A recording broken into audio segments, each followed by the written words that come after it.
be one of the biggest financial moves in modern U.S. history. That's one of the reasons I partnered with Genesis Gold Group. They help people move their IRAs and 401ks into physical gold, real assets, not just paper. They've put together a free guide that walks through all of this. It's called the 2026 Gold Reset Guide. You can get it for yourself right now. Just go to NateGoldIRA.com to get your free copy and look at the numbers for yourself. That's NateGoldIRA.com. And now, back to the interviews. Got me so guilty. How do you feel so right? How do you feel so right? How do you feel so right? It's a vigil for Ayatollah Khomeini. Okay. Yeah. But why is like the Iranian leader there with them? That's who the vigil is for. Oh, I see. Yeah. What are your thoughts on them doing this vigil here? I mean, honestly, it's mixed feelings. I will say that like we as America, like the American government doesn't have the right.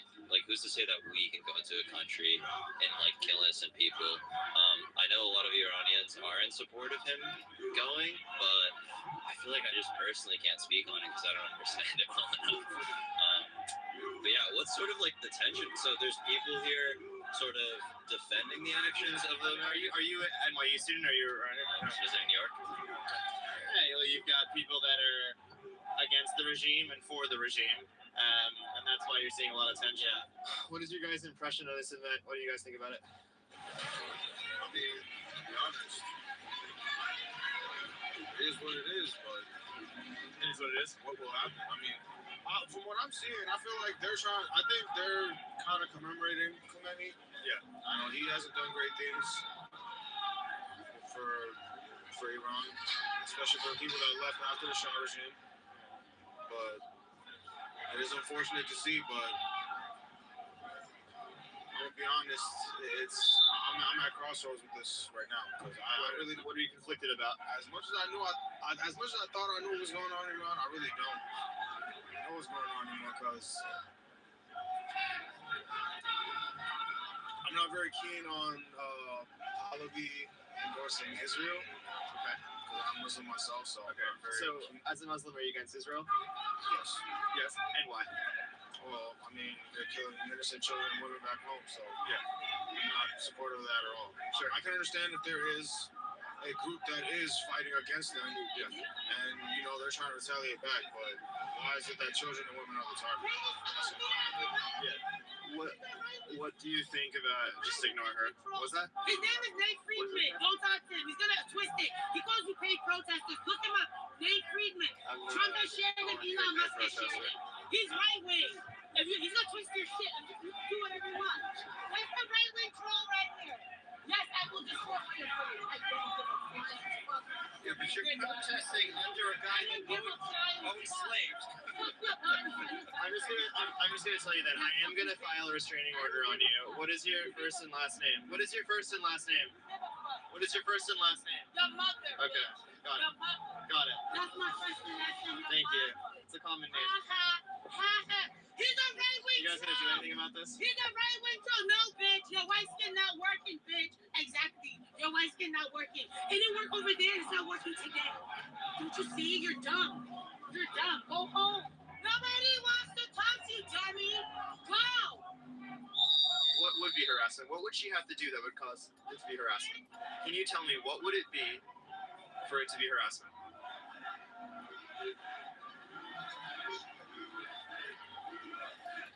All right, guys.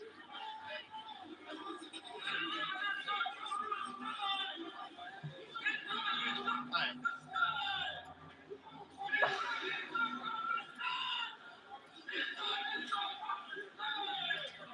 He's right wing.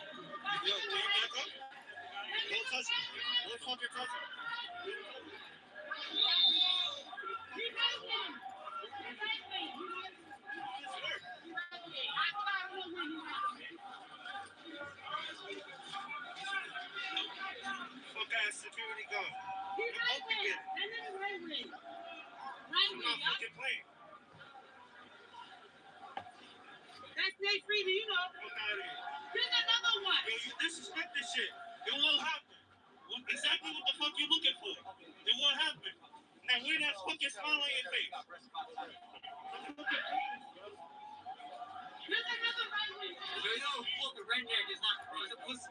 You see how crackhead Barney requests help from the guy in the red ski mask. They're essentially standing guard and building a border around the vigil.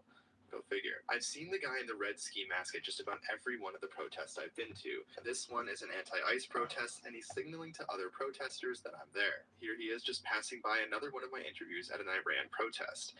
And then take a look at this. Him and crackhead Barney surveying the area together. They're often together just like they are at this vigil. Now we know he's been protesting since BLM. Here he is getting arrested at a BLM rally, and here he is assaulting someone at a BLM rally. After moments like this, it's no surprise that he wants to abolish the police. This is him outside Trump's arraignment in 2023 alongside Nadine, who we expose in DC for being a paid protester. Now, if we continue to follow the money, we see that this vigil was endorsed by the World's Worker Party. The World's Worker Party was founded in 1959 as a Marxist-Leninist organization that wants to dismantle capitalism. WWP leaders helped launch one of the most visible protest coalitions in the country, the Answer Coalition, the group you see printed on almost all the protest signs you see across the country. They get a lot of their money from Soros through their fiscal sponsor, the Progress Unity Fund, which gets their money from the Tides Foundation. George Soros gave $25.8 million to the Tides Foundation in just 1 year. According to reporter David Korn, by 2002, the Answer Coalition was widely described as operating as a front for the Communist Workers' World Party. Korn noted that several leading figures within Answer, including spokesperson Brian Becker, were members of WWP. He also reported that many Answer chapters operated out of Workers' World Party offices, and that speakers at Answer press conferences were frequently WWP activists. Brian Becker has a long resume within the far-left activist network. Not only is he the national director of Answer Coalition alongside Sarah Flounders, another figure we'll expose in just a second, he previously worked for the International Action Center and was a member of the Workers' World Party before later splitting off to help co-found the Party for Socialism and Liberation, another name that you see printed on so many signs. Today, Becker hosts political education classes at the People's Forum in New York City while calling the shots at mass protests across the country through Answer Coalition and PSL. You remember the People's Forum, the one that we just exposed where they were putting signs into two vans? Well, his lectures at the People's Forum include Lenin and the Path to Revolution and History of the Communist Manifesto. We know those educators at the People's Forum could be paid close to $80,000 to protest. Sarah Flounders, who we were just speaking about, has spent decades cheerleading America's enemies.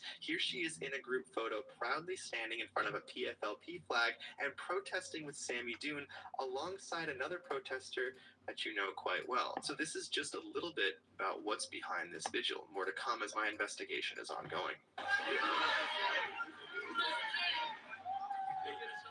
Sure.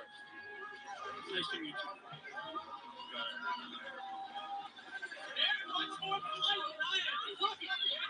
Alright, so I saw you engaging with those Khomeini supporters. What are your thoughts on those guys? I don't want to talk too long because it's not about me. What I just said is the most I can say.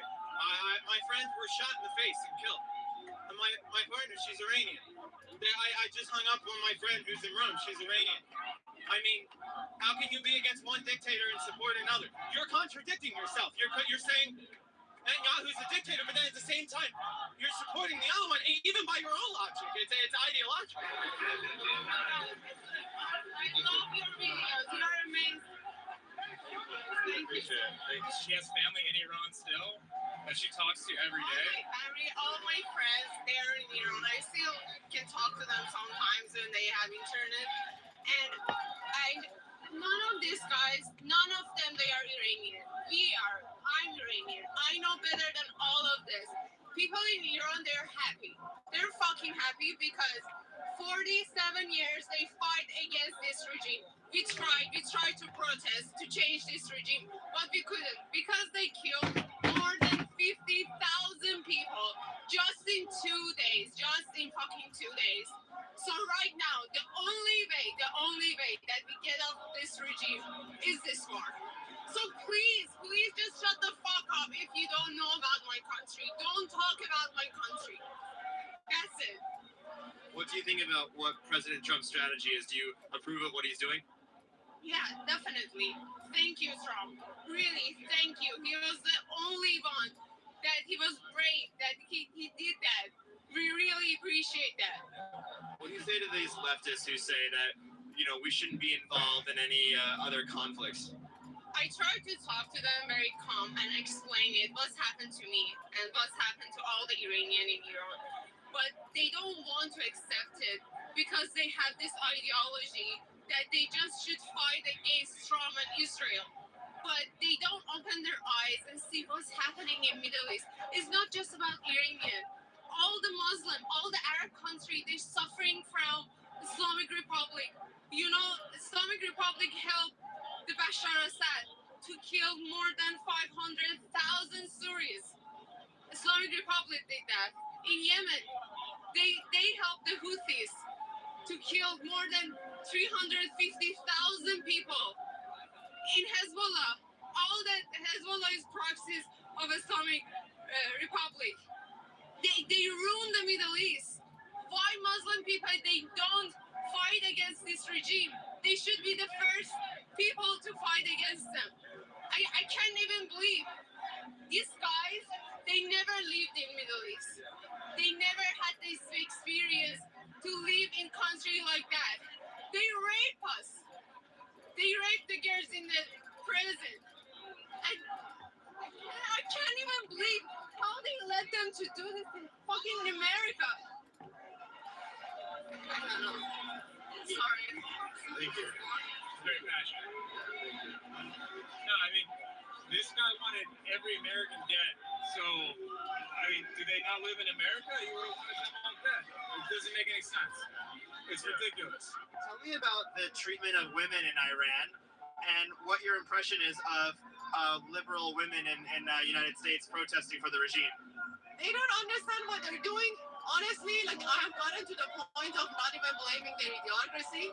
But women, like I'm here. I moved out of Iran a long time ago because I had no rights in that country. I could not even work and earn money. I had to have a man who is at that first, that's like whatever, like high-raised engineering company with me for me to earn money. And this was the minimum. Forget that. Smoke a cigarette, you go to jail. Have your cover a little bit above, you go to jail. Yeah. Thank you. I appreciate it. Thank you. Thank you. All right. So you've honestly got more people protesting against this vigil than you do the vigil itself. That is really what's truly happening here. Things are clearly heating up here in New York City. We all see it, and you knew this was coming. After that election, it was clear that this city would never be the same. Imagine 10 years ago hearing that there was going to be a vigil for Khamenei in New York City. But the New York spirit is still very much alive. The amount of people who came to yell at these people by far and away outnumbered the amount of people celebrating Khamenei. Real Iranian New Yorkers came in droves to condemn this vigil. Now, I will continue to interview protesters and follow the money right here on this channel. Thank you for watching this episode, and I'll see you in the next one. Bye for now.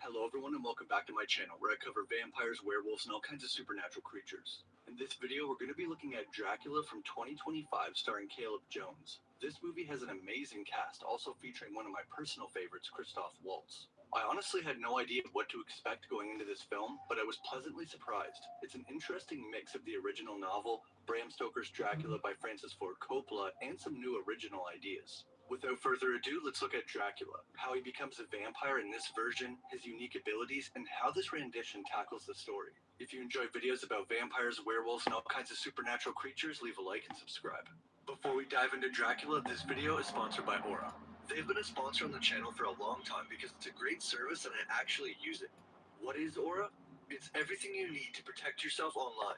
Data brokers are making billions selling personal information without your consent and destroying your privacy in the process. And they make no effort to stop scammers, spammers, and who knows who else from buying it. Well, that's where Aura can help. Aura protects your privacy by identifying data brokers selling your info. Aura then takes care of the hard part, automatically removing your info from these sites and keeping it off. There's a lot of services that offer this too, but none of them offer as many features as Aura for the same price. You get all the tools you need to protect yourself online in one package. You get alerts if your personal info is found on the dark web, real-time fraud alerts for credit and banking, and to help keep you even more safe, Aura has a VPN, antivirus, password manager, and more. And in the worst case scenario, if anything does happen, Aura includes 5 million in identity theft protection. Protect yourself online and try Aura free for 14 days at aura.com/KoganLawrence or click the description down below. In those 2 weeks, Aura will get to work scrubbing your personal info off these data broker sites. Thanks so much to Aura for returning to sponsor another video. Gigolos rule the world. You're crazy. The story begins in 1480 AD with a song from a music box. The song being played from this music box is actually an original song for the movie by Danny Elfman, one of the all-time great music composers. He also scored the entire film. As the song from the music box plays, we get to see how madly in love Vlad and Elizabeth are.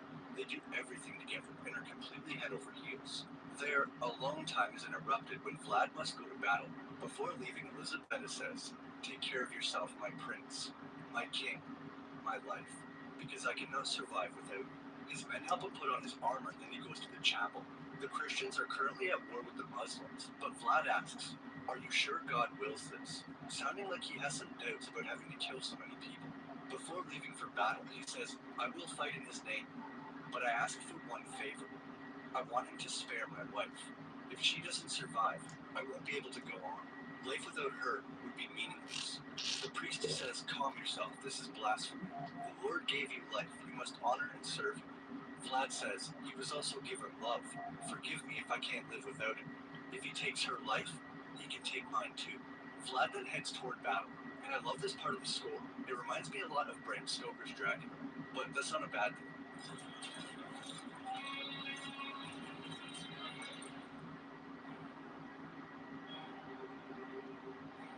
The queen is going to be escorted to a safer castle further away while the battle's taking place. Vlad and his men arrive on the battlefield, and Vlad is informed the men are hiding in the forest, and he says, "Let them come." They eventually rush the prince and his men, but Vlad dumps barrels of flammable liquid on the ground and creates a wall of flame. Vlad is ultimately successful and rises on the hill with fire at his back, bearing one of his enemies' heads on a pike. What remains of his attackers don't look too excited. Vlad's armor looks really cool here, and the helmet resembles a dragon. It is implied in the Bram Stoker novel that Vlad the Impaler and Count Dracula are one and the same. The real-life Vlad was known for being a member of the Order of the Dragon, aka Dracul, so Dracula has often been associated with dragons. One thing I have to say about this helmet is how does he see anything? Is he seeing through the two nose holes? Imagine trying to fight a battle and this is all you can see. At the same time the battle began, the princess was ambushed and forced to try and escape on her own. Right after Vlad's battle is concluded, he is informed that she was ambushed and goes after her. The princess is riding her horse through this bear-trapped minefield. All the traps are just under the snow so you can't see them. Eventually the princess's horse goes down and it's not looking good. The men begin tapping the ground as to not step on a trap. Elizabeth probably should have done the same thing because she steps right into one. As the men are walking her down and about to finish the job, Vlad arrives. He races towards her as fast as he can, but his horse inevitably goes down and he has to run the rest of the way. He easily dispatches two men and throws his sword at the third, impaling him in the back. However, it was too late. The enemy had already stabbed her. Vlad runs to her and only gets a few short fleeting moments with her before she dies. Vlad returns to the priest angry. The one thing he asked for his wife to be spared, and yet she is dead, and he didn't even get to say goodbye. He demands the priest tell God to send her back, but the priest says it's not possible. Vlad is absolutely furious at this point. He says, "My soul is stained with the blood of our enemies, whom I have killed in his name." The priest simply says in a scared voice, "I don't have the answers, my prince. I'm only his humble messenger." Vlad responds in a strange calmness. "Good. I have a message that I want you to deliver to him." He then grabs the staff that the priest was holding, snaps it in half, and runs him through with it, then picking him up off the ground. His men back up in fear, and Vlad says, "Tell your God until he brings back my wife. My life no longer belongs to him." He slams the priest onto the table, then looks up and sees the crucifix. He sticks out his arms as if he's mocking the crucifixion. Thunder and lightning erupt, and the eyes of Jesus on the cross begin to cry blood, and a strange, unnatural wind swirls around the room. His men then grab him and carry him out of the chapel.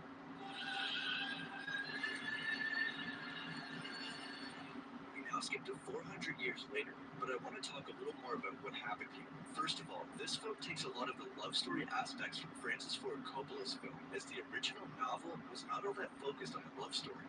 Also, we never know how Dracula became a vampire in the novel, whereas this event was obviously the catalyst. Something different about this film in the 1992 version is Dracula's reason for anger. In the 1992 version, he's extra angry because his wife took her own life, meaning she will be damned to hell. However, in this version, she was killed, meaning she still went to heaven. You're right. It's now 400 years later, and this seems to be some kind of hospital or medical center. The doctor is walking with a colleague, and they quickly make their way to the chapel. Waiting for them is a priest. We are never actually given his name, just priest or father. Dr. Dumont finds the priest and assumes he's praying, but he's actually enjoying some food and wine. The doctor explains that the hospital's administration is not happy about a priest being here. The medical establishment and the church don't always go so well together. Science versus religion. The doctor leads the priest through the building into a dungeon-like room that's very dark. In the middle of the room is a woman chained to the floor. The doctor reads her file, 25 years old, from Bologna, Italy. The husband of this woman is the nephew of the queen, which is why this is being kept very secret. She was brought here because during her wedding, a clergyman arrived who drove her into a frenzy, which is how he captured and brought her here. The priest then picks up her file and reads this. Born on the 18th of March, 1775. The doctor thinks it must be a clerical error, but the priest isn't so sure. If this is her actual birthday, it would make her 130 years old. The priest is going to conduct a few experiments to see if this is truly a creature of the devil. The first symptoms are longer than average in life and an allergy to symbols of our Lord. He takes a closer look at the murder weapon, her teeth.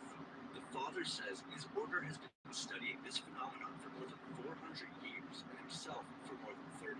According to the priest, the doctor here is the first person to ever capture one of these creatures alive. The doctor wonders, what exactly is it that he captured? And the priest says, a vampire. The vampire tries to use her charm on the doctor, but the priest quickly interferes and wants a closer look at her fangs. 2 oversized canines. He says, contrary to popular belief, vampires adapt very well to light in general. It's direct rays they cannot take. The priest then opens up the window and direct sunlight burns her skin, causing it to smolder. The doctor is blown away by this. He can't believe what he's seen. I feel like at this point the priest is being sarcastic and says, this could be just another anomaly of nature, so we have to continue until we have irrefutable proof. He then pulls a cross from his things and presents it to the vampire. She hisses at it and it bursts into flames. The priest says, well, I think we have all the proof we need, doctor. Don't you? He wants to ask the vampire Maria a few questions and promises to give her something she wants if she cooperates. Blood. He cuts the doctor's assistant and gives her a few drops of blood. He then asks Maria to show her neck. He sees a bite mark and states she is not a first-generation vampire. They have been searching for the source for 400 years. Maria then says, my master. The priest wants to know who this master is and where to find him. But she says, he will find you. He comes to find his princess. So now the priest knows they need to find this mysterious princess, and they must.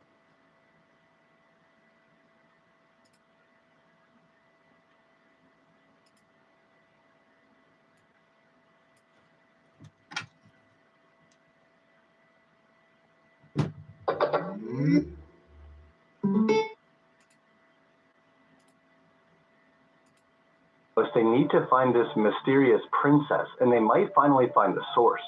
So interesting to know about this rendition is there is no Renfield type character, nobody that went to see the Count prior to Jonathan. Instead, Maria kind of functions as one of Dracula's brides as well as the Renfield in this film. We now meet Jonathan Harker as he makes his way to Count Vlad's castle at the foot of the Carpathian Mountains. The carriage drops him off far away from the castle, and he asks if the driver will help him with his luggage, but the driver refuses and also gives him a cross to take with him. Jonathan says he doesn't believe in God, and the driver says, well, pray he believes in you. This kind of reminded me of the line from Constantine, but with a twist. Angela says, I don't believe in the devil, and Constantine says, you should. He believes in you.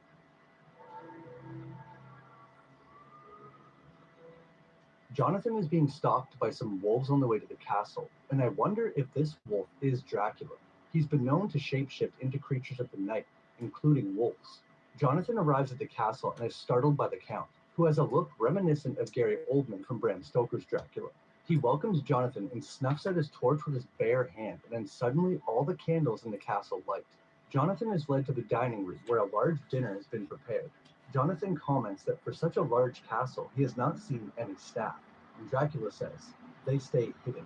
Jonathan is there on behalf of his legal firm because they want to purchase a property that belongs to the Count, the opposite of what happens in Bram Stoker's Dracula. In the original novel and the 1992 film, it's Dracula who wants to buy the property. Anyway, Dracula sees the cross that was given to Jonathan and asks if he believes in God. Jonathan sees the cross as well and nervously replies, "Oh, well, not really, it's just something the driver gave me." When Jonathan looks away, Dracula uses some kind of telekinesis to make the cross slide into the fire, and when it ignites, he gets a feeling of pleasure. He also grabs a rat and crushes it, draining its blood into a cup and drinking it. The Count says enough talking for tonight, and Jonathan retires to his room. Dracula goes into another room and plays a gramophone that Jonathan had been fascinated by. The song being played is the same one that came from the music box at the beginning of the film. He then tells a statue to keep an eye on Jonathan. Yes. My apologies for disturbing in such a late hour. The priest goes to meet with the vampire Maria's husband. Of course, he doesn't know that she's a vampire. He wants to know about her condition, and the priest is purposely vague. He wants to see Maria's room to see if he can find any clues about her master or this princess. In the middle of a book, he finds a page that's been ripped from another book, and it says, Princess Elizabeth. At the castle, Jonathan is reading a book, and there's a page missing, the same one found by the priest. So Dracula must have given this page to Maria.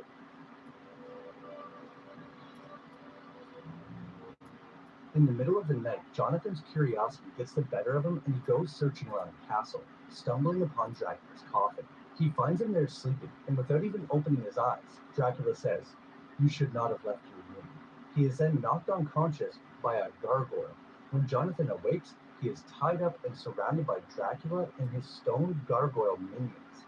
He must have used some kind of sorcery to bring him to life. Dracula says he sustains himself on fresh blood. Human is preferred. So this sounds like he needs to feed on at least a little bit of blood in order to survive. He also says human is preferred. We seen earlier he fed on rat blood, so it doesn't hurt vampires, but it probably doesn't taste or sustain them in the same way as human blood. He explains that life is difficult and death is the ultimate peace, something God denies him. Jonathan asks why God would do that. He's nothing but love and mercy. Dracula says, "I thought you were not a believer." And Jonathan replies, "I am now." This makes the Count laugh, but he is so old and starved for blood, his laugh is strained and harsh sounding. Dracula wants to know what his final wish is, and Jonathan wants to hear his story. At first, Dracula is reluctant, but decides to indulge him. He seems to really enjoy Jonathan's humor. He's then painfully lowered to the floor and put in a chair. Vlad begins by saying this: "He is denied death by God, even though he was one of his most faithful servants." Then, his wife was taken. We see Vlad putting roses on his wife's grave. For 400 years, he has awaited her return. Jonathan is curious how Vlad knows she will come back. Vlad says, "Sometimes pure souls can be reincarnated, and my beloved was the purest of them all." The problem is, Dracula does not know when, where, or how she will be reincarnated. The search was difficult. The Black Death spread all over Europe for centuries. Nearly 200 million souls were decimated, half of them women. This made his search very difficult because all the remaining women were gathered in holy places, where he is not welcome.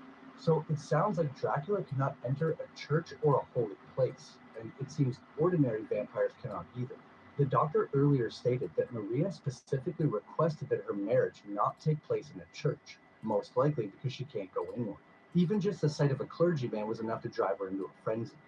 Dracula was so lonely, he became jealous of those that death claimed. Defeated from his search, he returns to his wife's grave and lays on top of it. He did this many times until he lost all faith. One day he went up into his room, broke the window, and threw himself from the castle. Except he did not die. So he did it again and again. As he said, death is a privilege that God denies him. We also see at this time the gargoyles on the castle are already alive.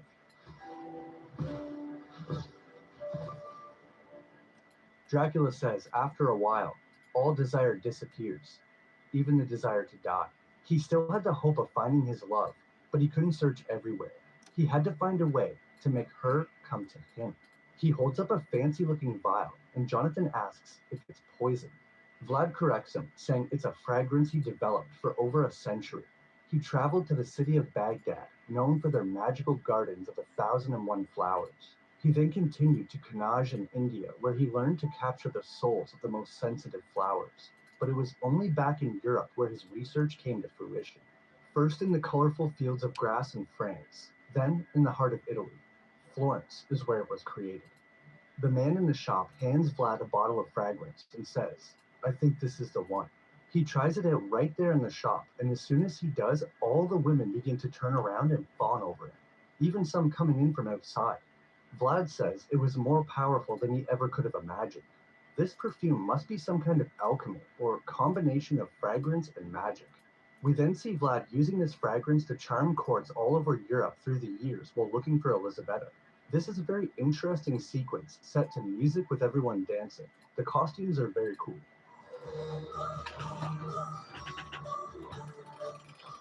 Vlad jokingly says, "I have to admit, this period was not the most unpleasant." Finally, his journey ended at the great French court of Versailles. He says King Louis, whose number I forget, was having all of his nobles and artists come together so he could keep a closer eye on them. There was no doubt in Vlad's mind that if Elisabetta had returned, this is where she would be. He says, "I had never been so close to finding her. The woman looked similar to Elisabetta, but it was not her." No, I'm not. Now Vlad's mission was seemingly impossible, and he was becoming enraged. He now felt it necessary to entrust his search for Elisabetta to others. He bares his fangs, then begins biting people at the party. When he bites one woman, her wig falls off, revealing her long, red hair. So this is where he turned Maria. We see him bite at least half a dozen people, but they were all women. He does not turn any men. I guess this would be considered Dracula's brides. Jonathan asks him how many he turned that night, but Vlad says it doesn't matter, because they were all as unlucky as him, meaning they could not find her either. After another defeat, he returns to his wife's grave again, looking somewhat aged now, and he becomes enraged and pushes the lid off of her grave, jumps inside, and breaks the top of the coffin open, finding nothing but dust. Since then, he has rarely left the castle in hopes that one day his disciples will find his Elisabetta. We see that over time, he accumulated a massive amount of wealth. Presumably, he still owned land, and he was still a prince of Wallachia after all. Jonathan says, "It seems that you know what you're talking about when it comes to love, and so you must spare me." He is in love himself and about to be married as soon as he returns. Dracula asks what she looks like, and Jonathan tells him to look inside the locket he has. Vlad takes the locket from around Jonathan's neck and opens it. When he sees the image inside, he is at a loss for words, and he hears Elisabetta's voice. He begins making strange noises and seems overcome with emotion. It's her. Vlad grabs Jonathan and says, "This woman is mine, young man, but I will spare your life for finding her for me." What are the odds he would spend 4 centuries searching the world, and the key to finding Elisabetta walked right into his castle? He leaves Jonathan prisoner and begins shouting at his gargoyle servants. He wants them to refill his vial of fragrance, fetch his horses. He needs to be clean, to be beautiful. He needs lots of blood. Something else this film leaves out is the voyage of the Demeter. The ship is never mentioned, and Dracula just kind of shows up in Paris. Also, there's no mention of him needing to be on Transylvanian soil, and he doesn't bring coffins full of dirt with him. So I guess that's not a thing in this version. As we've seen before in his life, he traveled all over the world, so he's clearly not confined to the castle like other versions of Dracula. Another difference in this story is that it takes place in France instead of England. Back in Paris, the priest presents the page he found to the doctor and explains more about what's going on. They know he has been searching for his first love for 400 years. He has a book that carries all the findings of his congregation. The book says this: "It is likely those created are the way they are as a result of a divine curse. If God can give life, then consequently, he can also give death. But He can refuse in cases of great offense or blasphemy, such as spearing a priest and renouncing God. The offender will be condemned to wander the earth for all time. But even more interesting, God can forgive the offender. In the event of full repentance, death will be granted and the curse lifted. So somehow his congregation figured out that the vampire curse can be reversed by repenting his sins. This also means if they destroy the source, then all infected by him will be cured as well. This all sounds great, but the doctor wants to know how they kill such a creature. Do you drive a stake through his heart with a hammer and cut off his head? I like how the priest says this like it's totally obvious while the doctor's clearly shocked. Apparently his book also mentions that garlic can drive vampires away, but the priest does not believe it. So it's not clear if garlic would actually work against vampires or not. There's also no mention of silver harming them in this story. The most important thing for the priest and the doctor is finding this woman that Dracula is looking for. Then they can find him. Just then the doctor's assistant says, "That's weird. The woman in that picture looks just like the woman in the waiting room." They all go out immediately to check, and sure enough, it's Mina, who looks exactly like Elisabetta. Turns out by chance that Mina had come to see her friend Maria, the one who is a vampire. They want to ask her a few questions about Maria. She had only just met Maria a few days before the wedding where she went crazy. Mina said she seemed very excited, probably because she knew she had finally found what her master was searching for. She becomes more candid and says that she is unsure of her wedding to Jonathan. He's a wonderful man, but she feels as if she doesn't belong in this time. She thinks this sounds insane, but the priest says quite the contrary. They have her write down her address so they can follow up with any questions, and she leaves. Next, we see Dracula all covered up, wearing a disguise, and he's invited into a convent or church with nuns. Before he said he could not enter holy places, but I guess something changed. He uncovers himself, and when the woman returns with food for him, she is terrified. She says he has no power in the house of God. But that's not true. Using some kind of magic, he is able to make every nun in the building unable to move, and he begins controlling them like puppets on a string. He makes them all lift him up in this odd but strangely creepy mass of people, and he begins feeding on them. Back at the castle, Jonathan tries to escape by making a makeshift rope and climbing down the wall. Unfortunately, the gargoyles spot him, try to stop him, which leads to him falling off the wall. He doesn't die though. He's just knocked unconscious and slides onto the ice. The gargoyles try to follow, but they're too heavy and break through the ice, which allows Jonathan to get away. Like I said before, we skipped the voyage of the Demeter, and Dracula has now arrived in Paris. This is also the first time we get to see Dracula in his young form again. So by drinking enough blood, he is able to appear as his younger self again. At one point, he says that he actually doesn't like drinking blood, despite it tasting good. This is most likely how he ended up looking the way he did. When he arrived at the convent, he had said that he hadn't eaten in centuries, so it's been a very long time since Dracula has drank a large amount of blood. We did see him drink blood from a rat, and he said that human blood is preferred, so possibly that animal or rat blood might have had an effect on his appearance as well. When Dracula arrives, he sets Maria free and rewards her for finding Mina, and they immediately go to get her. Maria arrives at Mina's and says she's all better now, so they go out on the town together with Maria's friend, the Count. When the Count first sees Mina, there is no doubt in his mind that it's her. She doesn't take to him right away, but as they go to a fair and the night rolls on, she begins to warm up to him. The three of them end up in the Count's hotel room, watching the fireworks from the balcony. Maria leaves to get her some hot chocolate, and finally Dracula gets some alone time with Mina, and he pulls out the music box. He says many people believe it was invented by the Swiss in the 1800s, but he found this one at a merchant's table in Constantinople.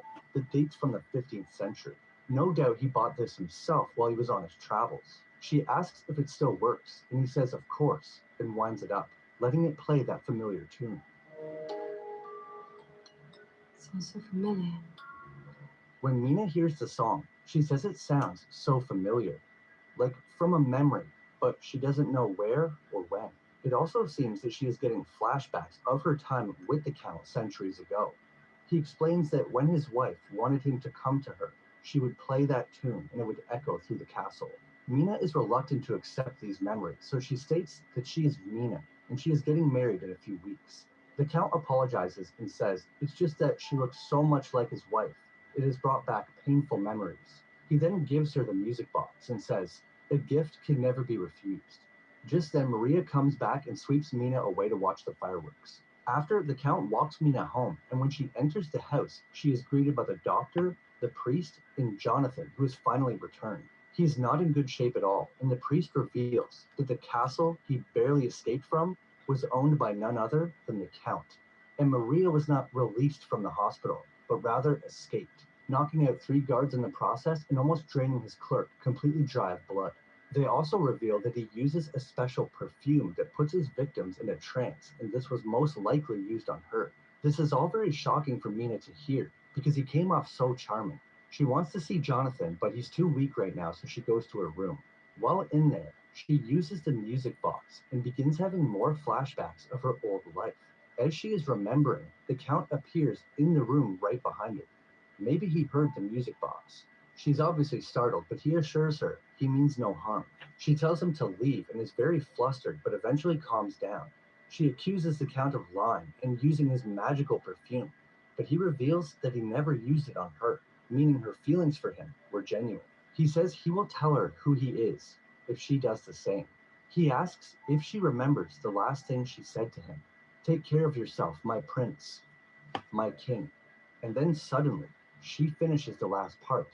"My life, because I cannot survive without you." Just then, it's like she finally remembers everything at once and embraces him.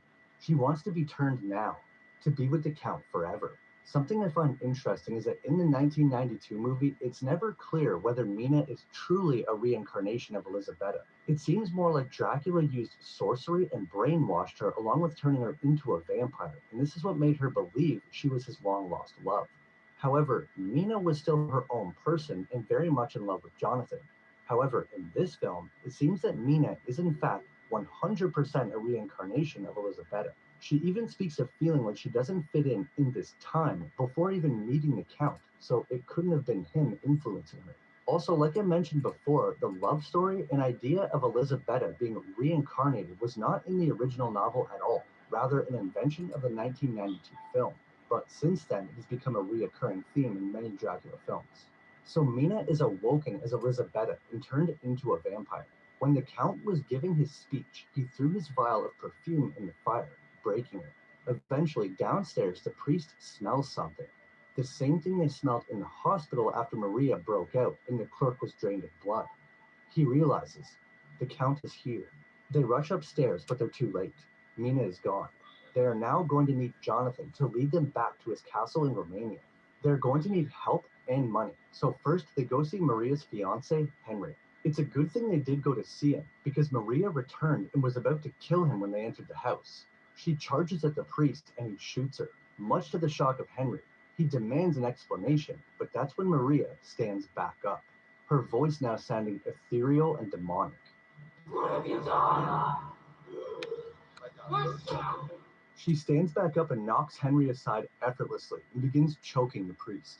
These vampires are definitely stronger than a human, but not lift up a car strong. Jonathan grabs a sword off a hanger and cuts Maria's head off, but her body is still moving. The priest then grabs a cross and shoves it through her heart, killing her for good. Like the priest said before, you must cut off the head and stake them. It seems like cutting off the head isn't enough. I guess it's possible they could reattach their head or regrow a new one like that alien from Men in Black. Henry now most likely wants some revenge of his own on the Count for turning his wife, although she was turned over 100 years ago, so she's been a vampire ever since she met Henry. Anyway, Dracula arrives in Romania with Elisabetta in a coffin. So I guess he does still travel in a coffin because direct sunlight can burn him. It's actually never clearly shown if Dracula is burned by direct sunlight, but presumably he would be. Although we did see him travel all over the world in the sun and he didn't get burnt. So it's possible, like the original story, that Dracula himself is not harmed by sunlight. The men working for the Count refer to him as Master and inform him that the priest is already hot on his trail and he should leave the castle. But Dracula says, there's no need. He's finally home. He also pays the men and says their services won't be required anymore.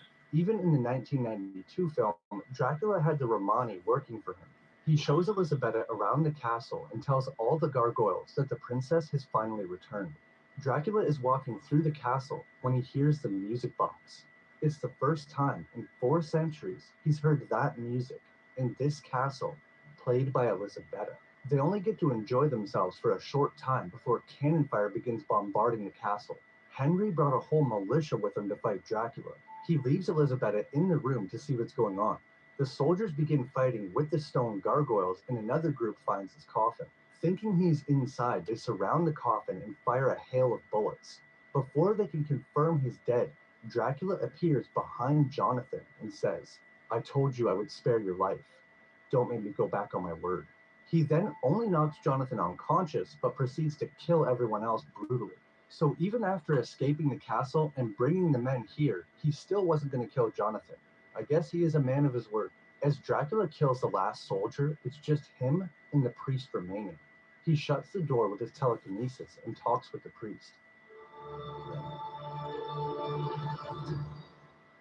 The Count says, "So, you are the priest who has chased my people for so many years."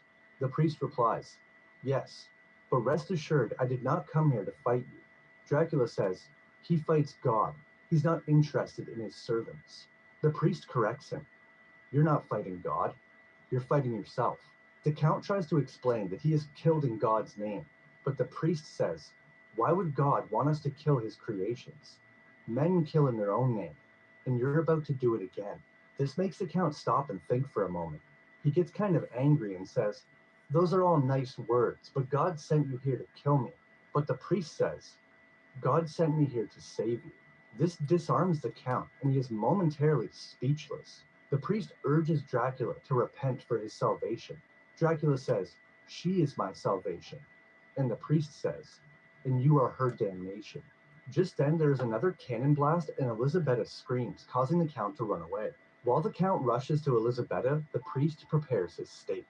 Dracula holds Elisabetta and kisses her, and tells her if he dies, the curse will be lifted, and she will be free. Just then the priest arrives and urges Dracula to let her return to light, and himself to God. Surprisingly, Dracula says goodbye and closes the door, trapping Elisabetta inside, and he is face to face with the priest. He says, 400 years ago, I asked a priest that God spare my wife. He did not. Can he hear my prayer this time? The priest replies, whether he hears you or not, only you can change destiny, my son. Save her, and you'll be in peace for eternity. Dracula gives a subtle smile and opens his arms, welcoming the priest to stake him. He says, hurry up before I change my mind. The priest says a prayer and drives the stake through the Count's heart while Elisabetta cries on the other side of the door. One thing I noticed was he didn't cut Dracula's head off like the other vampire, but maybe because he's willingly accepted death, it's not necessary. Also, maybe you can stake them and it works, but just cutting off the head won't work alone. In his final moments, Dracula reverts to his old man state. Again, kind of the opposite of what happens in the 1992 film. Dracula says his final goodbye and turns to dust. Just then, all the fire and candles in the castle go out, as if it was being magically sustained by him. After Dracula dies, Mina is reverted to a human. But even stranger, all the stone gargoyles turn into children. So all these gargoyles were kids that Dracula cursed or turned into gargoyles to be his slaves, I guess. We don't know for sure that Dracula cursed them. It's possible they were cursed for some other reason, but that's never revealed. Jonathan sees Mina grieving over the and walks away looking sad. I'm not sure if Mina's still going to marry him after all this. I would guess not. Jonathan just kind of gets cucked by Dracula. Since she is actually Elisabetta, she's not snapped out of it at the end like the original. Also, Dracula finally got to say goodbye to his wife, but now Elisabetta has to live on without him, so kind of sad for her. At the very end, we see Dracula's spirit float into the sky, signifying that he has finally gone to heaven.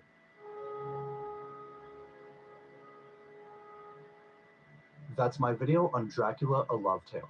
Honestly, this is probably in my top 5 Dracula movies. Series don't count. But overall, this movie was very enjoyable. It's less of a gothic horror and more of a fantasy and a love story. There's not many horror elements at all. No jump scares or terrifying makeup. Nonetheless, I really like Caleb Jones' version of Dracula. He played the old and young Dracula perfectly. He really felt like someone from another time. Of course, Christoph Waltz was great as the priest, easily the best character outside of Dracula himself. The Van Helsing type character is always the best other than Dracula.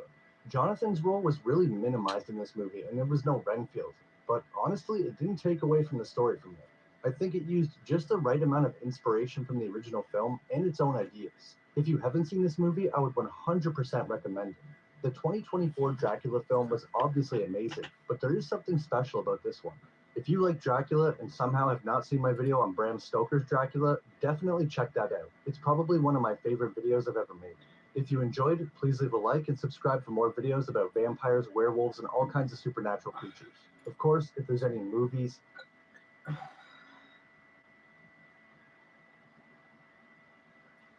Kasaf. Zarum. Zarum. Zorum.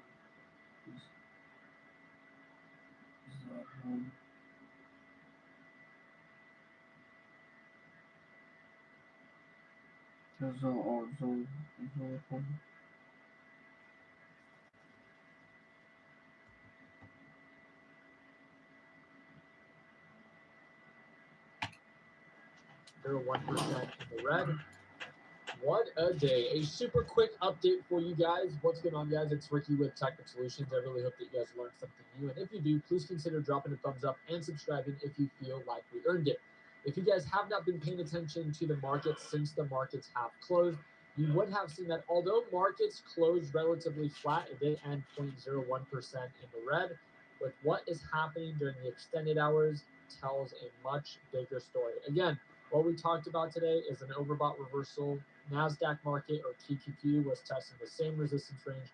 It's not rocket science. Also, it didn't have to repeat itself, but patterns often tend to. We called out the slight resistance that it had right around 613 per share for QQQ. Looks like we're finally now getting rejected. You might be asking why? Why are markets actually getting rejected? Again, if you look at the overall news, oil is up, stocks are down. This is even after Trump declares that we have won the Iran war. Again, now you have military representatives from Iran going online and stating Trump cannot lie and get himself out of $200 a barrel. You guys have not seen that. They're now specifically targeting the idea that Trump is not able to actually manipulate the market anymore.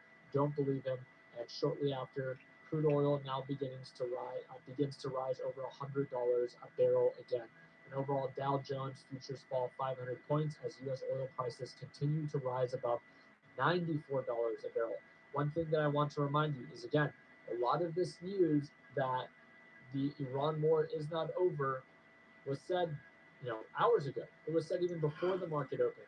But a lot of people like to take what Trump says, irrationally pump up the market. It's a short-lived positive catalyst. And don't get me wrong, right? We're all here for the same reason. It's to make money. But hopefully you were clever enough to understand that there are still attacks happening in the Middle East. Multiple attacks every single day. They just blew up another huge oil tanker. That does not look like the war is over, like we won, or there's a de-escalation by any means. Remember, more uncertainty causes more fear in the markets. More fear drives prices lower. That is why markets are dropping. As oil prices begin to recover due to the uncertainty of a continuous war and no longer believing the hype of Trump as of right now. Again, one moment we're bearish, another moment we're bullish, and it's always just one tweet away. I'm not a fan of that, never have been, never will be. But with that being said, unfortunately, those are the catalysts that we have to work with.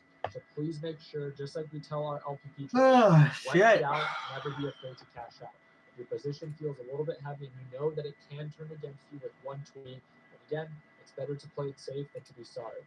With that being said, one of the positions that I did take, I had a very busy day today, but I made a little bit over $2,900 on MSTZ, which is the MSTR double leverage short. Again, nothing spectacular, as most of the action actually ended up happening during the extended hours. We'll see how the markets open to see if they actually continue to sell off, as currently they are down 1% in the red.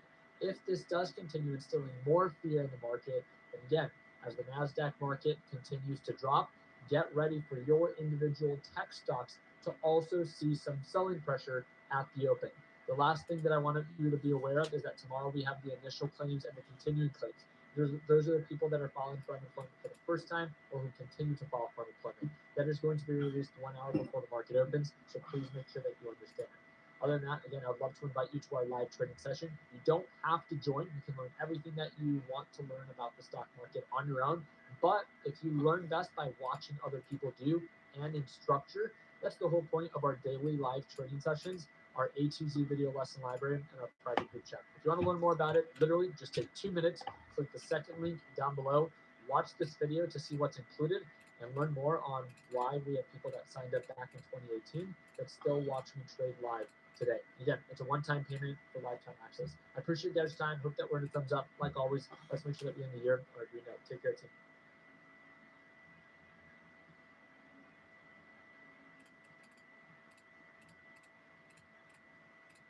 Ladies and gentlemen, I've got a very special piece of content for you today. Normally on this channel, I cover chess at all levels. It doesn't matter if it's 100, 200 elo, 1,000, 1,500, 2,000, the best grandmasters in the world, or even AI that's 3,700. Normally, all of these games that I cover start with the starting position, and they start in a position that is equal. Not today's video. Today, I'm going to be showing you a game that Hikaru Nakamura, the third-ranked player in the world, currently a candidate. He's going to be playing in the Candidates tournament here in 2024, competing for the World Chess Championship cycle.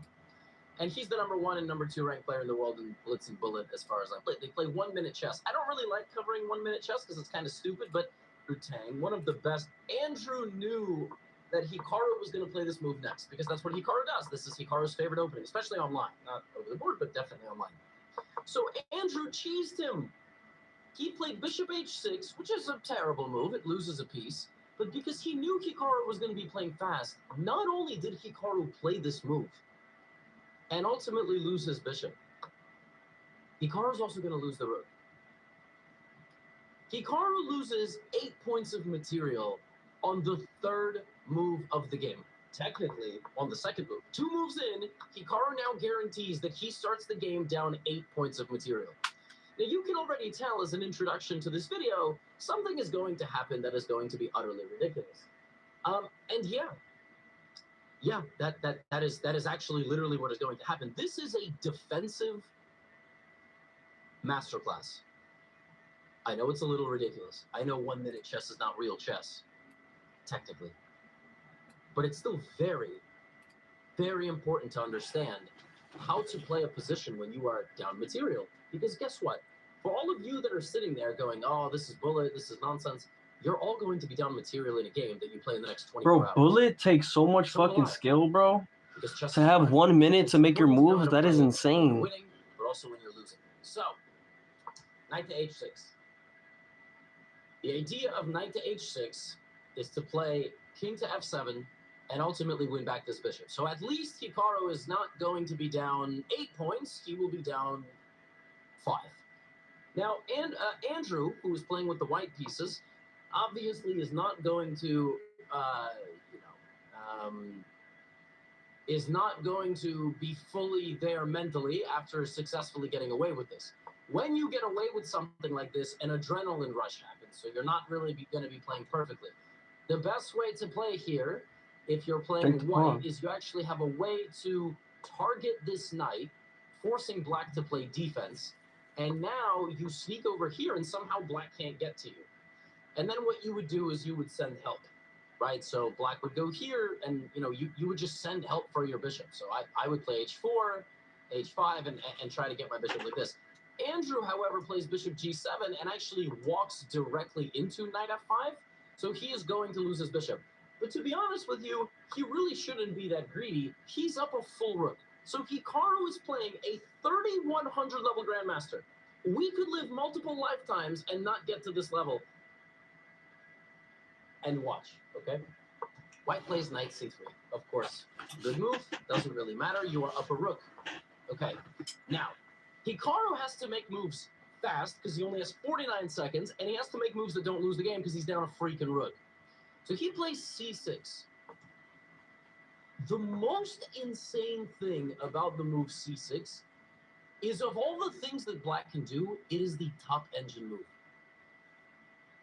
How does he know that? Well, the point is he's going to stop this knight from coming out, but also he's going to get his queen to create counterplay, and also he's going to create counterplay with his pawn. White plays knight f3, okay? Black can do a lot of things here, but the best plan for black is to advance with the pawn on the edge of the board, because you cannot fight your opponent in the middle if you're down material. It doesn't make sense. You don't have an army full of pieces. So you try to get some degree of imbalance on that side of the board with the move b5. Now, for white, if I'm playing white, I'm probably just going to march down the middle, right? I'm just going to try to march down the middle, open up the position. Andrew does play h4. I talked about this move not so long ago to try to bring it, his rook to the party. A very big decision for Hikaru. The move h5 is a bad move. You'll notice the evaluation goes up, and the reason is g6 gets very weak. So after queen d2, the queen can infiltrate, and it's going to be very, very unpleasant to defend this position because you've created more weaknesses. Hikaru doesn't create more weaknesses. He doesn't panic at the sight of this move. He plays the top engine move, which is to remove white's knight from the middle of the board. That is the top engine move defensively. The best move for white is actually to hang out here. It's to block black's advancement and maybe try to gallop back into the position. But he plays knight e2, which is not the best move. Look, 4.5, 4.2. Hikaru chipping away, right? Now the best move, I swear to you, he's playing the top engine move. It's not a5. Now that you've removed the knight from the center of the board, now you play d5. Now you do fight for the middle because white kind of left. So he can't get his queen out, he can't get his bishop out, right? By the way, have you noticed Andrew Tang has lost like 3 seconds? Every move Andrew is making is coming within half a second. It's unbelievable. So d5. Now, if white plays e5, the position is locking up. So what Hikaru's going to do is he's going to try to make it so that white can't easily make moves. All right? Andrew takes. Why? He's up a rook. So, of course, he's going to want to trade to open the position. Hikaru plays cd5. So if he wins a little bit of central space, he has the open c-file potentially, right, for the bishop to come out. But at the end of the day, the position's opening, and one guy has more pieces than the other. A lot more pieces. Technically, it's just one more piece, but it's a 5-point advantage. Knight to g3, okay? Now, black can play a lot of different ways here. He can play bishop to g4, but I think Hikaru is kind of allowing h5 because he wants to lock the position. So he plays knight c6. Andrew plays h5, Hikaru plays g5, basically saying, look, Andrew, you can't advance on that side of the board. But Andrew has made progress. He moves the pawn to h6. Now, this pawn is the last thing preventing that h-pawn from becoming a queen. So Andrew's up a rook, and he's really making it count because Hikaru lost the corner rook. Right? I mean, and now Hikaru plays knight e6. I'm playing white, I'm playing one of these two moves and I'm just going for that pawn, but it's actually shockingly not that easy, of course, because Hikaru's the best defensive player in the world. He plays knight f8. He's just not going to let you take the pawn. Now, what's crazy is you could actually sacrifice the bishop, which is not what Andrew does. And after queen d3, this is by far the most brutal way into the position. For example, g4 here is a move. You can take on h7. I would take, and then you would try to promote the pawn. I mean, it's really, really bad news. Bishop takes h7 is brutal. If white plays all the best moves, Hikaru's going to lose because, I mean, he lost 8 points of material in 3 moves. That's what happens. But Andrew's trying to play quickly. All right, he's not looking for sacrifices. He makes a bit of an inaccuracy, but it's still +5. Now, king f7. All right, we bring the king a little bit closer. We can now help stop the promotion. The king walks, right? Andrew castles. He's maintained a +4/+5 advantage the entire game. Hikaru's kept the game going. Still got 45 seconds on the clock. Both guys are making every move in like 0.7, 0.3, 0.4, 0.7, something like that. Okay. So now that white committed his king, right? He committed the king. He's going to put a rook on the e-file. He's going to try to get a rook maybe over here. He's going to try to go for it. So now Hikaru's got to play queen a5. Now the king that has been committed, right? Queen goes to a5. By the way, the best move for white is not to play defense. It is to sacrifice. And that's what Hikaru does. He puts opponents in positions where they need to find the most critical responses. And with like 50 seconds on the clock, that's not so easy because you got to calculate queen h5 and then queen e8 and try to, get over here. And of course it's winning. Of course it's winning again. But white plays king b1. All right, he's respecting the threat of Hikaru. Now, e6. All right, again, creating a bowl of pawns around the king, trying to make it so that white can't easily infiltrate. Again, the top engine move, sacrifice the knight, go for an attack on the black king. If he finds that, wonderful. Instead of that, he plays queen e3. Clearly, by the way, clearly setting up knight takes g5. So if this Knight g5, and then the queen is going to get in, and queen g7. That is a much more natural type of sacrifice. So queen e3. Hikaru is the best defensive player in the world because right when the situation demands a critical move, he doesn't get tunnel vision. He doesn't continue to try to attack. You know what he does? He puts the queen right back on the home square. He says, you know what? You're not going to sacrifice the knight. Speaking of which, the computer still wants to sacrifice the knight because black's king is so weak and this pawn is so strong, right? And white has enough material. But Andrew plays rook e1. He's just making simple improving moves. Can you really blame the guy? Not really. I mean, he's up a rook. He's got a +6 advantage. Now, Hikaru, again, not waiting for his opponent to continue to build the position, plays a5. The advantage has been hovering around +6 the entire game. But as far as Hikaru is concerned in a bullet game, he's preventing bishop h7, he's preventing knight takes g5, and he's preventing queen e6. So how is white going to break through? Hikaru has set up an absolutely perfect stockfish level defense here. White now needs to find, with limited time on the clock, these sacrifices. And will he? Well, he plays knight h5. Again, he's trying to keep pieces safe. Andrew's not trying to lose any material. So he plays knight h5. He's still looking at this. He's maybe going to put the knight on g7 to pressure over here, right? Now remember Hikaru's last move a5. Andrew plays knight h5. Hikaru plays a4. Right? He very quickly evaluated that this knight posed no real threat. So he plays a4. Now, it's not really clear what black is going to do on the next move, by the way. Well, Andrew plays knight g7. So now the knight is there. Pressuring this, but there's no threat. Hikaru's knight is protecting every important pawn in the position. Is knight takes g5 still a possibility? Probably. But Andrew plays knight g7, right? And now it's a battle of these knights. Now it's important you know which pawn to push. Anytime you have a 2-on-3 like this, or a 3-on-3, you have to know which pawn to push. More often than not, the center pawn is better. Because the center pawn forces a response from white. If you play a3, white can play b3, and that's the end. Now, of course, there's going to be a game you can get a queen and you can mate. However, generally, b3 is a little bit better because it forces a decision. If a3, you can take, and then you're going to get in. If c3, you can take. If take, well, then you're going to open up like this. So it's better to strike, right? It's better to strike with b3. And that's exactly what happens. Hikaru plays this move b3. And he's making Andrew make another decision. Andrew takes with the c pawn. Probably because he gets the open c file. Okay, a takes b3, right? Now, can Andrew take ab? Yeah, but then it's only +2. Okay, it's +3 if you find some perfect defense, but knight b4 is on the way, queen a5 is on the way, and suddenly black has a checkmate threat, which did not exist the entire game. Suddenly, it's actually white's king who is weaker, and black's king is safe behind all of these pawns. Which is why Andrew plays a3. He's just not letting Hikaru into the position. Yeah, I mean, that makes a lot of sense. So what does Hikaru do now? Right? What is he going to do?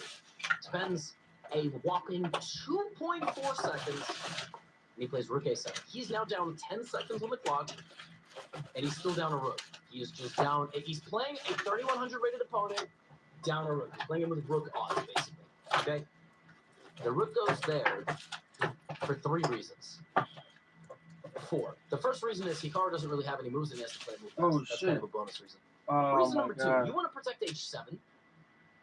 All right, you just kind of want to, in general, protect the 7th rank, and you also want to double. You never know. Maybe you're going to double up. Of course, the queen could have gone to a5 anyway. Maybe a rook e7, right? Rook a7. Okay, Andrew's got to find it. Well, Andrew took on b3 because he wanted to play rook c1.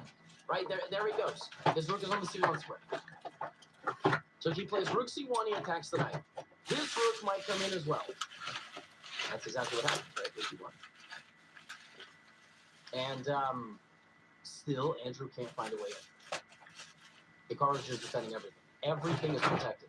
Now, if you're looking to break into this position with white, probably what you should do, let's say Hikaru plays bishop d7, which is what he did in the game, probably at this point you kind of begin reconsidering, like, can I bring my pawns? For example, if you play knight d2 in this position with white, who's going to protect this? Probably this rook. Now you can pressure off of this, and then I would just start going for it, you know? I would just start firing pawns away to try to open up the position because, well, you can't really get mated here. Well, at this point, Andrew finally does it. Andrew has had the entire game to rip open Black's position. Finally, when he realized, look, I can't really do much else, knight takes g5. And unfortunately for Hikaru, knight takes g5 is still one of the best moves. F takes g5, queen takes g5. The position is now officially getting dire. So Andrew is now only up 4 points of material. He has 2 extra pawns, and he has a rook for a knight, so he has a 2-point imbalance and 2 extra pawns. He is still completely winning. The only question is, how much longer does this king have to survive? The king's roof has been blown off the house. If you walk over to g8, it's made. It's knight f5, it's discovered attack, it's this. So Hikaru understands he can't continue to play defense.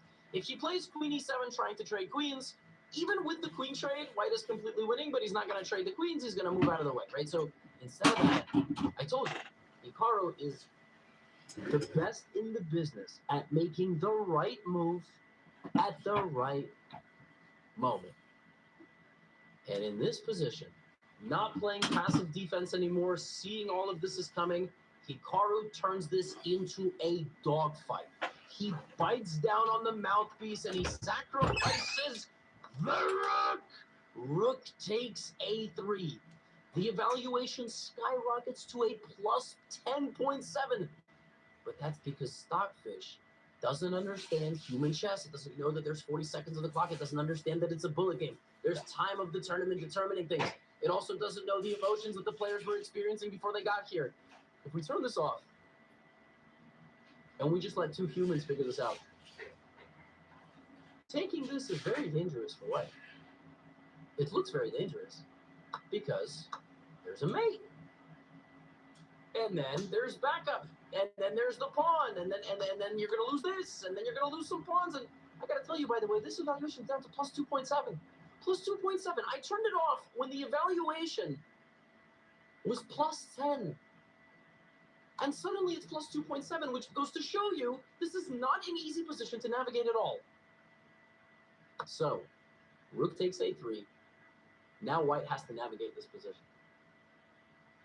You can take the rook. But Andrew takes a moment here, spends the most amount of time that he has spent the entire game. I'm not even joking. Andrew, on move 29, spends 2.8 seconds. He has not thought for longer than 1.5 seconds this entire game. And he says, you know what? Hikaru doesn't have a threat. So I'm going to go here. And that is the top engine move. Rook f3 is the threat. The game is completely over. There is absolutely nothing you can do. So Hikaru now spends 5 seconds of his own. And he finds, again, as always, throughout this entire freaking game, the top engine move, which is knight takes d4.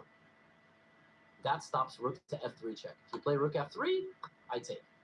Simple, right? So he grabs himself a pawn. Andrew is now only up 2 points of material, but what if I told you this position was plus 9 for white? But the moves are really weird. To get a plus 9 advantage here, you have to ignore everything and get out with your knight. You have to make the you have to remove the knight from the position that you played it because you threatened queen f6. And then at that point, or queen g7, and at that point, black is in a lot of trouble. However, the other 2 moves that get an advantage are rook to c3, which, what does that do? And I'm not even joking. Rook to e1. You could play rook g3 as well, but it's not really clear what that does. Well, instead of all of that, Andrew calculates a tactic. Andrew calculates bishop takes h7. Ooh, bishop takes h7. And the idea of bishop takes h7 is after you take with the knight, I'm going to go queen h5 check. And then you're going to move the king somewhere, let's say to f8. And then I'm probably just going to take the rook. So now you are getting mated soon. And I'm going to be up a rook. And if queen a3, there's knight e6 check, and I'm just going to win the game. You can take rook c8. Look at this, rook e8 is mate. Brutal. So Andrew plays bishop takes h7. And in 1.4 seconds,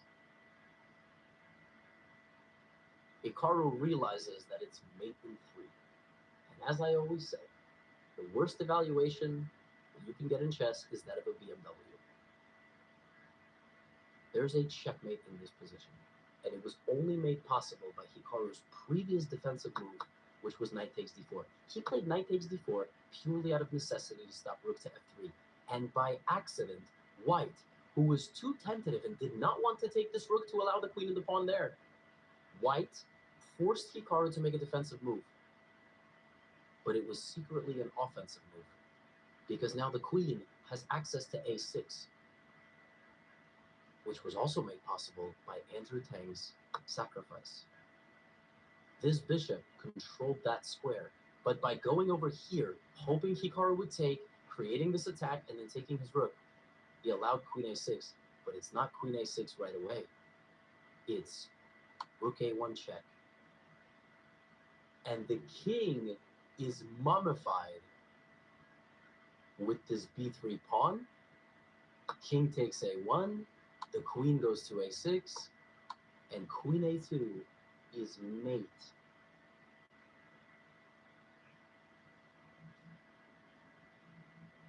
Hikaru was down a rook and a bishop after 4 turns. You could argue he was down a rook and a bishop in this position. For him to safeguard his king and just create the tiniest of windows, just safeguard his king, protect everything in his position, defend, and then advance the pawns in this fashion to make sure this king was always a little unpleasant. Defend, defend, defend, defend. The second things got dire, sacrifice the rook, understanding that probably it was losing, but at least there were chances. And when the opponent didn't take, he stopped their threats, held on hope, and he ends the game. One mistake. 30 moves, one mistake, and against Hikaru, it is absolutely fatal. I said at the beginning of this video, I understand it's bullet. I understand bullet is silly. But that was absolutely ridiculous. That was ridiculous. I don't care if it's a 1-minute game. Like, he beat one of the best bullet players in the world.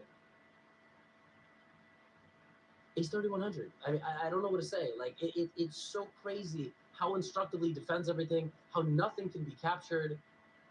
Bullet or not, that was unbelievable. So, that is how you play defense. Now get out of here. It defends everything. Maybe there was queen a8 with nasty intentions. And also there are moves like queen d3. And it's just hard to make a move with black. As the queen comes in and maybe h5 is hanging, Hikaru says, you know what? I got 2.5 minutes. He's got 3. Magnus, let's finish this how we started this together. f3, a counter-attacking move. We see the evaluation bar jump up there. But the point is very simple. If g3, he's going to sacrifice the rook. He's going to sacrifice the rook and get his queen in. And this is queen g2 mate. This is unbelievable. f3 has been played with 1 minute and 42 seconds. He spent, that was not an efficient time use. 50 seconds spent, plays f3. It's not even the best move. Now rook to f4 check is the best move. The king goes back to g7. And I guess, well, wasn't the idea to sacrifice here, right? But now you can't do that anymore. But g3, Magnus is winning. Magnus is winning, but Hikaru is not done. He saw h4. This is a threat. You cannot take with the pawn. And if you take with the rook, I will sacrifice my rook on g3 with that same exact attack. Now, obviously, in the game, there is no evaluation bar. I like to have the evaluation bar so some of you know the evaluation. A lot of you watching this are newer to chess, or you're not newer, but you are beginners. But imagine you were playing this position. There's no eval bar. And somebody plays h4 against you. All you know is that if rook h4, rook g3, if you don't take, there's this. So why is this position +4? Magnus doesn't know it's +4. Hikaru doesn't know it's +4. And you have 2 minutes and 50 seconds. It's +4 if and only if You find the move. It's not even clear why this is the best move. Bishop d3. Yes, of course, we all understand the h7 pawn is under attack. What happens if the king goes to h8? Well, if the king goes to h8, white is fast on the 8th rank. So Hikaru stumbles. He calculated h4. He probably looked at rook g4, rook h4 lines, but bishop d3, rook g6. You cannot do this anymore because now rook h7 and all of this is simply too powerful. Magnus here is winning. But he misses it. He misses bishop d3. He spends, a little bit of time calculating rook h4. He believes Hikaru's bluff, which wasn't a bluff. I don't think Hikaru saw the power of bishop d3. Hikaru plays rook takes g3. Now we have king h1. The rook has not been taken. Now it can be taken, though. Now it can be taken, and rook h7 is still a threat, so Hikaru has to dart out of the position. 2 minutes and a half versus 1 minute and a half. Still absolutely zero resolution. Both kings are weak. I would argue white's king at this point is actually weaker, right? We have to defend against this. So what does Magnus do here? What does he play? Well, he brings his rook from the e file to the g file. He's trying to trade the rook to get rid of the blockade of the position. And I'm also going to turn this off now. There's another threat of rook g1. It's not to take on g6. It's to sacrifice on h7, removing the defense of the g6 rook completely, and this is mate. So rook g1 is a really nasty move. And in this position, the position is equal. But only if Hikaru finds one move. Otherwise, rook h7, and this is game over. With black, you can go here, but then you have no way to stop this. You play king f8, I'll play rook f4, queen a8, you're going to lose. With Hikaru, with 1 minute and 30 seconds on the clock. In this position, sacrifices. The rook! Rook takes e6! The best move! The only move! Rook takes e6. I'm going to put a brilliant sticker on it. Rook takes e6. A spectacular defensive counter shot. He defends his own rook. And the point is, it's actually really bad if you take it with the bishop because you lose the defense of e2. And now rook g1, king g1, and knight e2 is a crusher. You can't get off the back rank. Anywhere you go here, the queen slides in, and it's mate. It's mate in a couple of moves. Queen d1, queen g3, queen g1, and queen g2. And you simply lose the game. So rook takes e6, a spectacular move. The bishop has to protect. How Hikaru saw this? He played this move with 1 minute remaining on the clock, and here's the craziest part about the position. It's still not over. Rook takes g6, played by Magnus. He doesn't blunder. Rook g6, queen b7. White's king without a move. Black's king without a move. King to f6. And in this position, I mean, what do you play? This king is about to go for a jog. I'm not even exaggerating. Queen f7 is played. And that's not a good move. Hikaru is now winning. King to g5. Can you believe it? The king has gone for a complete turnaround here. King g5. Queen takes h7. And Hikaru here with 40 seconds on the clock can play a devastating move which absolutely kills the game. And that move, whether he saw it or not, is rook h6, forcing all the pieces off the board. If queen g7 is played, you take the rook. Maybe he missed that. Maybe that was what was missed. Rook h6 is a full trade, after which you play knight f5. Maybe he missed knight f5. Or maybe, I don't know. I think knight e2 is also good, but never mind. You have to play knight f5, apparently. Knight f5, bishop here, king g... Okay, well, this is... It's hard to see that, but the only winning... apparently this is a winning endgame because you're just up and you're too active and you're going to promote. So, and white doesn't have to lose the bishop. So queen h7, the only winning move is rook h6. Instead, Hikaru plays knight to f5. Now it's a draw. The rook is hanging. Queen d1 is a threat, though. Rook h5 played. King f4! What? The king is on f4! Bishop f1, Magnus playing defense. The position is hanging on a knife's edge because of mutually assured destruction. Basically, black cannot play a move like queen d1. Actually, probably can, because after queen g6, it's a draw. So both players here hang on a knife's edge, and the position is just like they're both stuck. There's nothing they can do, you know? And we get, in the game, rook g5 with 30 seconds on the clock. Rook g5, king g5. Magnus is now up a minute. Let's keep in mind there's no bonus time. He darts over here. Hikaru's centralizing the queen. And in this position, under the threat of mutually assured destruction, king g1 was played. And with 28 seconds on his clock, Hikaru shuffled back and forth, and the players breathed a sigh of relief and a draw. That was chaos. Absolute cinema. A black king walking forward with his troops. King g5 possible, right? Defending himself, rook g5, then launching a counterattack. Sacrificing his rook with rook g3. Just insane stuff. Magnus had to find bishop d3. He missed it. And then rook g1, counter-sacrifice. Another rook sacrifice on e6. Hikaru was sacrificing both rooks. And Magnus had to be super careful. And then the black king after that walked out to g5, and he was winning, but it was really weird. I'm not really sure this qualifies as a win with 40 seconds on the clock. And because both players are so close to getting mated here, the best that can happen is they protect their kings, they don't attack, and the game ends in a draw. Look, we can't always get a winner and a loser, but I feel like if we're going to get draws between Magnus and Hikaru, that's the type of draw that we want. That was a crazy high-level Sicilian battle. I wanted to share it with all of you. And hopefully we get another one, because I think in the Global Chess League, they play each other twice. So I'll catch you for that one.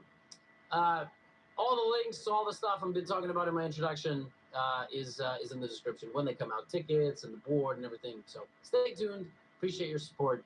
And get out of here. Welcome everyone to the Armageddon clash between two of the finest players in the world of chess. Magnus Carlsen is on your screen, and there comes in Hikaru Nakamura. They shake hands. Magnus has the white pieces and 10 minutes. He must win. Hikaru has 7 minutes. The game opens with e4, e5, knight to f3, knight c6, bishop b5. A draw is fine for Hikaru. Magnus plays the Rui Lopez and bishop c5 variation, which was also played in the main game. In the main game, Magnus had gone c3 instead of castles, but here, after 97, Magnus chops off the pawn. Knight takes, and you have d4. This is all well-known theory, and that's why Hikaru is blitzing it up, out takes, and although Magnus has two bishops, the threat now is c5, c4, winning this very important bishop on b3, which is the reason why Magnus Carlsen has stopped in his tracks a bit. Here, one of the main moves is f4, and then the game continues c5, queen moves away, often c4, trapping the queen, trapping the bishop. But let's see what Magnus is doing here. Maybe he has some prep which he's trying to remember. This is a very important moment of the game, because if he does not get anything out of the opening, it's very difficult to outwit to g3 and then later knight. He also has to make some very tough. The other is bishop c6. Again, Hikaru choosing to be active but giving up another pawn. His point is, if you take here, he wants to play f5. So Magnus has to be careful. Maybe f5, f4, g4 is his idea. So Magnus goes bishop e1. And this time, if you play f5 in the position, bishop b4 is what he wants to play. So Magnus really understanding what his opponent's move is and trying to accordingly change his plans. h4, maybe threatening h3 to create some play here on the f3 pawn. Magnus has 1 minute 50 seconds. h3 is played here. And now knight g6. Bishop comes to c3, attacking this pawn on f6. while the knight on e3 defends the g2 pawn, so the knight on f4 can do very little damage. Hikaru pushes his pawn to f5. He has 26 seconds. Magnus has 1 minute 46. Knight takes. Knight comes back. So now he's 2 pawns up, completely in control. The third pawn is falling on a6. You can see that Hikaru's expression says it all. He's losing. He goes bishop a4. But now bishop to f6 seems like a very powerful move. Yes, he plays it. Knight comes back to defend the pawn. Magnus takes his third pawn. And this is all over. King d6. King comes back to b6. And Hikaru resigns. What a game by Magnus Carlsen. Showing his endgame prowess. Hikaru tried his best. It defends everything. Maybe there was... Ladies and gentlemen, I've got a very special... Spends 5 seconds of his own. And he finds, again, as always, throughout this entire freaking game, the top engine move, which is knight takes d4. That stops rook to f3 check. If you play rook f3, I take. Simple, right? So he grabs himself a pawn. Andrew is now only up 2 points of material, but what if I told you this position was +9 for white? But the moves are really weird. To get a +9 advantage here, you have to ignore everything and get out with your knight. You have to make the you have to remove the knight from the position that you played it because you threatened queen f6. And then at that point, queen g7, and at that point, black is in a lot of trouble. However, the other 2 moves that get an advantage are rook to c3, which, what does that do? And I'm not even joking. Rook to e1. You could play rook g3 as well, but it's not really clear what that does. Well, instead of all of that, Andrew calculates a tactic. Andrew calculates bishop takes h7. Ooh, bishop takes h7. And the idea of bishop takes h7 is after you take with the knight, I'm going to go queen h5 check. And then you're going to move the king somewhere, let's say to Andrew plays bishop takes h7. And in 1.4 seconds, Hikaru realizes that it's mate in 3. And as I always say, the worst evaluation that you can get in chess is that of a BMW. There's a checkmate in this position, and it was only made possible by Hikaru's previous defensive move, which was knight takes d4. He played knight takes d4 purely out of necessity to stop rook to f3, and by accident, white, who was too tentative and did not want to take this rook to allow the queen and the pawn there, white forced Hikaru to make a defensive move. But it was secretly an offensive move, because now the queen has access to a6, which was also made possible by Andrew Tang's sacrifice. This bishop controlled that square, but by going over here, hoping Hikaru would take, creating this attack, and then taking his rook, he allowed queen a6, but it's not queen a6 right away. It's rook a1 check. And the king is mummified with this b3 pawn. King takes a1, the queen goes to a6, and queen a2 is mate.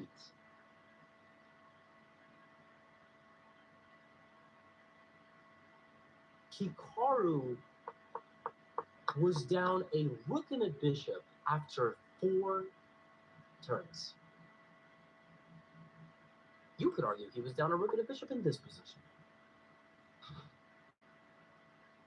For him to safeguard his king and just create the tiniest of windows, just safeguard his king, protect everything in his position, defend, and then advance the pawns in this fashion to make sure this king was always a little unpleasant.